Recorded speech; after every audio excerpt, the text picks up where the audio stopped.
আসসালামু আলাইকুম। ছাদ বাগানে বিলাতি ধনিয়া পাতা চাষ নিয়ে আজকের ভিডিওটি। আশা করছি ভিডিওটি আপনাদের ভালো লাগবে, কাজে লাগবে। তো চলুন শুরু করি। বিলাতি ধনিয়া পাতা সাধারণত সব ধরনের মাটিতেই ভালো হয়, তবে গোবর সার মিশ্রিত মাটিতে বিলাতি ধনিয়া পাতা কিন্তু খুবই সুন্দর হয়। আমি এখানে 2টা টবে বা পাত্রে বিলাতি ধনিয়া পাতা চাষ করেছি। আরো একটা টবে আমি বীজ ফেলেছি, সেটা এখনো বড় হয়নি। এই গাছগুলো বড় হতে কিন্তু অনেক টাইম লাগে, বীজ থেকে চারা গজাতেও খুবই টাইম লাগে। বাজার থেকে বিলাতি ধনিয়া পাতার বীজ কিনে চাইলে আপনারা চাষ করতে পারেন, অথবা বাজারে বিলাতি ধনিয়া পাতা যে পাওয়া যায় সেগুলো এনে তার পাতাগুলো খেয়ে ফেলে শুধুমাত্র গোড়াটা লাগিয়ে দিলেই খুব সুন্দর বিলাতি ধনিয়া পাতা গাছ হয়ে যায়।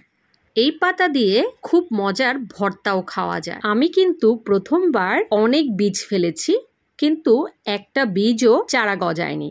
এরপর আমি বাজার থেকে ধনিয়া পাতা এনে সেটার পাতাগুলো খেয়ে গোড়াগুলো আমি মাটিতে লাগিয়ে দিয়েছিলাম, আর তার থেকে খুব সুন্দর ধনিয়া পাতা গাছ হয়ে গিয়েছিল। আর সেখান থেকে যখন বীজ বের হয়েছে সেগুলো আমি ভালো মতো শুকিয়ে তারপর এই টবগুলোতে ছড়িয়ে দিয়েছিলাম। আর এখন তো দেখতেই পাচ্ছেন কি পরিমাণ ধনিয়া পাতা হয়েছে।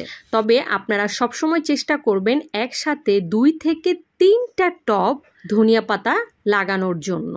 এতে করে একটা টবের ধনিয়া পাতা খাওয়া শেষ হলে পরবর্তীতে অন্য টব থেকেও খাওয়া যায়। এতে করে ধনিয়া পাতা আর বাজার থেকে কেনার প্রয়োজন পড়ে না, আর পুরনো টবে আবার নতুন করে কিন্তু পাতা গজিয়ে যায়। কখনোই গোড়া থেকে এই ধনিয়া পাতা তুলবেন না, সবসময় পাতাগুলো তুলে নেবেন। দেখুন কতগুলো পাতা আমি তুলে নিলাম, এখন এগুলো ধুয়ে নিচ্ছি।